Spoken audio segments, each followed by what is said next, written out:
العالمين তিনি দয়ার নবী মায়ার নবী বিশ্ব নবী তিনি তো দয়ার রাসূল আল্লাহর নবী মায়ার নবী গো আপনি নবী আমার জীবনের জীবন আল্লাহর নবী মায়ার নবী গো আপনি নবী আমার জীবনের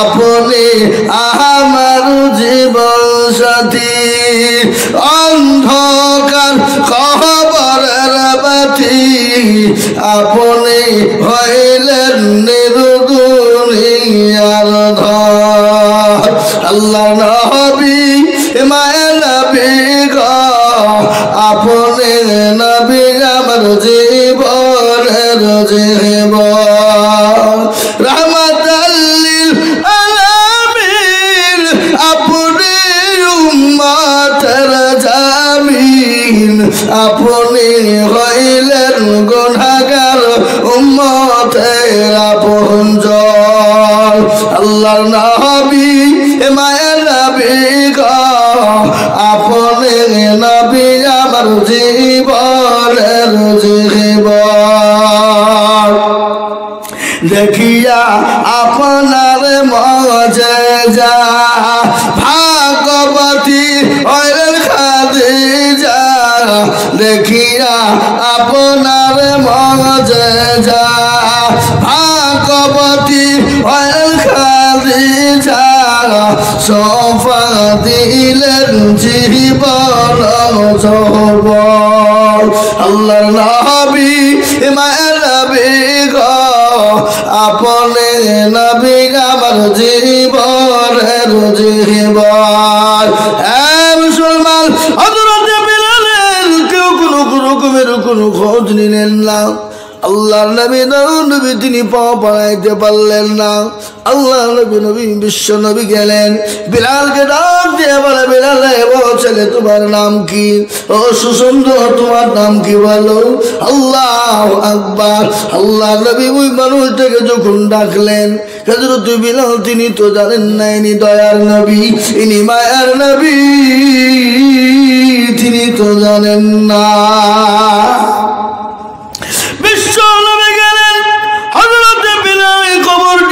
খবর নিয়ে বললেন ও ছেলে অবস্থা কেন বলে ওগো পতি ও সুন্দর শুনছিলেন কে তুমি জানি না আমার মনি বাবার মালিক ইবনে খলদ আমি তার বাড়িতে তার কৃতদাস ছিলাম কিন্তু ইতিমধ্যে আমার এত জ্বর আমি উঠতে পারি না আমি বসতে পারি না অত্যাচার করে আমার উপর এত জুলুম করে আমার সমস্ত শরীরকে কত বিক্ষত করে দিয়েছে খালি কত বিক্ষত না আমার প্রতিটি মাথার চুলগুলাকে টেনে টেনে ছিঁড়ে দিয়েছে আল্লাহ নবী তিনি দৌড়তে গেলে বিশ্ব নবী আয়েশার কাছে গিয়ে বলেন আয়েশা রে তোমার বাড়িতে কোনো খাবার আছে নাকি আয়েশা বলেন ইয়া রাসূলুল্লাহ ইয়া হাবিবাল্লাহ নবী গো আমার বাড়িতে তো সেরকম কোনো খাবার নাই পাশের বাড়ি থেকে দুটো খেজুর আর এক পেয়ালা দুধ দিয়ে গেছে গো নবী ইয়া রাসূলুল্লাহ আমি একটা খেজুর খেয়েছি আর হাফ পেয়ালা দুধ পান করেছি আর বাদ বাকিটা আপনার জন্য রেখে দিয়েছি গো নবী বিশ্ব নবী বলেন ও আয়েশা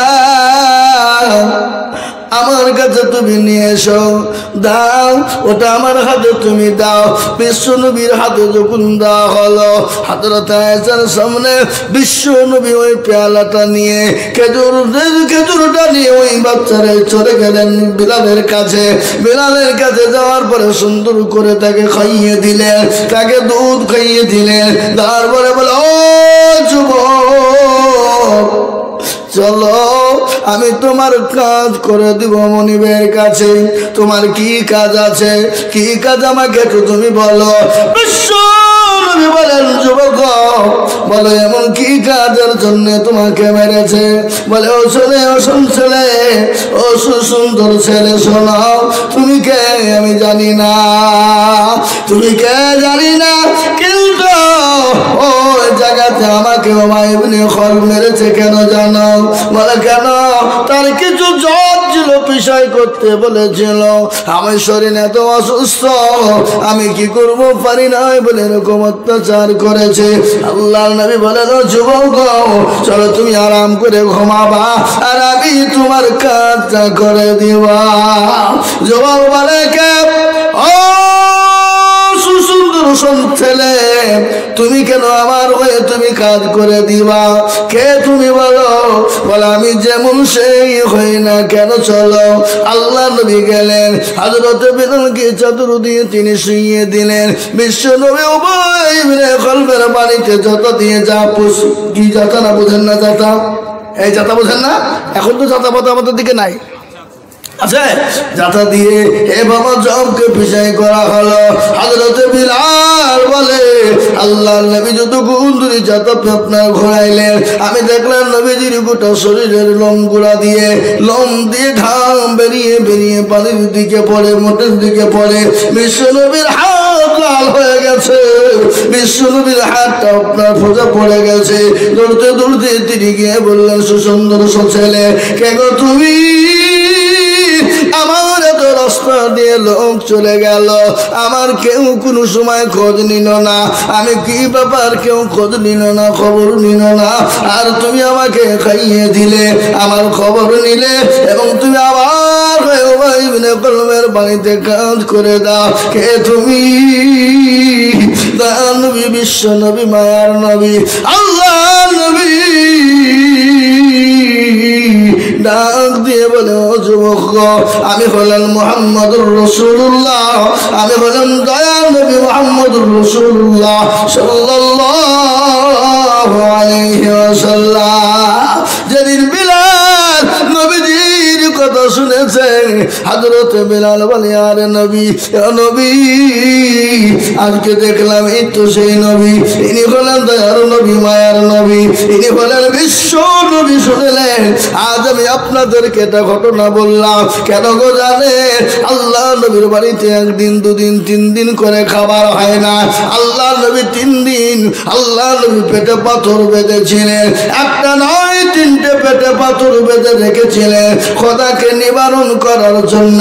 কিন্তু বিশ্ব নবী সাহাবাদের বাড়িতে খাবারও তিনি পৌঁছে দিয়েছেন। একদিন গনিমতের মাল চলে এলো, সমস্ত সাহাবারা জমা হয়ে গেল। আল্লাহ নবীর কলিজার টুকরা, নবী কাকে বলে?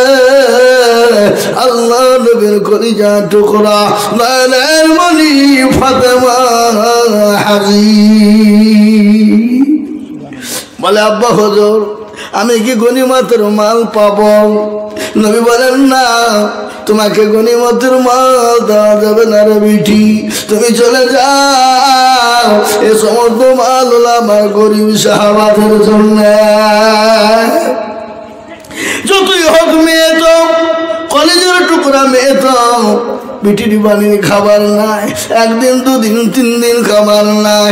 আল্লাহ নবী, মায়া নবী, দয়ার নবী মনে আফসোস হয়ে গেল। আল্লাহ নবীর কাছে জিবরিল আলাইহিস সালাম এলেন, বলে, নবী গো, আপনি আপনার মেয়েকে বলুন তাকে 2টো জিনিস দেওয়া হবে। কয়টা? ধরে বলুন, কয়টা? চলো বলুন, কয়টা? 2টা। এক নম্বর, সে যদি গনিমতের মাল দিতে চায় তাকে গনিমতের মালখানা দেওয়া হবে, আর যদি মনে করে গনিমতের মাল নেব না, তাকে 3টে জিনিস আমি দিব, দোয়া। এই 3টে দোয়া যদি 5 ওয়াক্ত নামাজের মধ্যে পড়ে, তাহলে তার কোনো দিন অভাব হবে না। জোরে বলুন সুবহানাল্লাহ, জোরে বলুন সুবহানাল্লাহ। 3টে কাজ যদি 5 ওয়াক্ত পড়ে নামাজের টাইমে, তার কোনোদিনও অভাব হবে না। 3টে কাজ কি? 3টে কাজ কি? আল্লাহ নবী সকালবেলায় ফাতেমার বাড়িতে চলে গেলেন, ফাতেমাকে গিয়ে সালাম দিলেন। ফাতেমা দরজা খুলে দিলেন, আব্বা হুজুর এসেছে। আল্লাহ নবী তিনি ঢুকলেন, গিয়ে বলে, বেটি রে, তুমি যদি গনিমতের মাল যদি নাও তুমি নিবা, এটা আল্লাহ তোমার জন্য বরাদ্দ করেছে। আর যদি তুমি মনে করো আমি গনিমতের মাল নেব না, আমি দোয়া নিব। আল্লাহ তোমার জন্য দোয়াও পাঠিয়েছে। ও বিটি ফাতেমা, বলো তুমি গনিমতের মাল তুমি নিবা না তুমি দোয়া নিবা, কোনটা তুমি বলো? হযরত ফাতেমা বললেন, নবী গো, আব্বা হুজুর,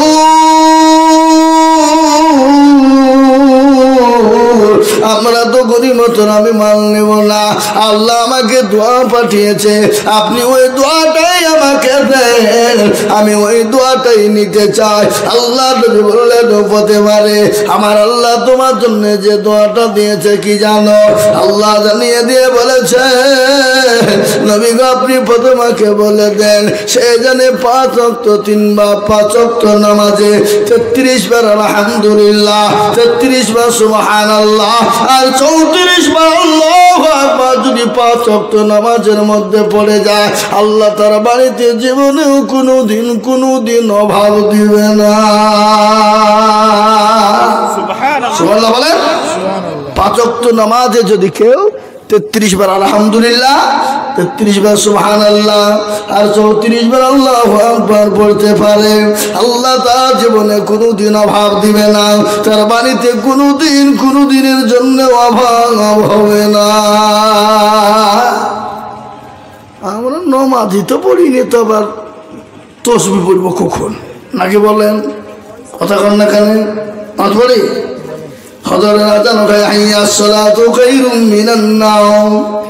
এ বাবা, ফজরের আযান হয় আসসালাতু খায়রুম মিনান নাওম। আযান হয়, আমরা বলি আমরা পারলাম না, আমাদের কাছে নামাজের থেকে ঘুম উত্তম। আমরা নামাজ পড়ি না। জঙ্গলের পশু পাখি নামাজ পড়ে, জঙ্গলের পশু পাখি আল্লাহকে ডাকে, আল্লাহ জিকির করে। গরু বলে আমি গোহালে থাকবো না, মুরগি বলে আমি দরমাতে থাকবো না, ছাগল বলে আমি ছাগল ঘরে থাকবো না, জঙ্গলের পশু পাখি বলে আজান হলে আমি জঙ্গলে থাকবো না, মাঝখানা বলে আমি আর পানির তলে থাকবো না, গরু ছাগল বলে উর্দুম্বা বলে আমি আর থাকবো না। আর মুসলমান এরা বলে আজান হলে আমাদের ঘুম জানে না ভাঙ্গে, আমরা ঘুমিয়ে দিন কাটাবো। বলুন মুসলমান গো, আল্লাহ আমাদের উপরে কিরকম নাজাত করবে? আল্লাহ আমাদের দোয়া কি করে কবুল করবে? আমরা নামাজ নেই, রোজা নেই, কুল নাই, কলমা নাই, উত্তর দক্ষিণ কিছু না। আল্লাহ আমাদেরকে দুনিয়ার সর্বশ্রেষ্ঠ করে বানিয়েছে।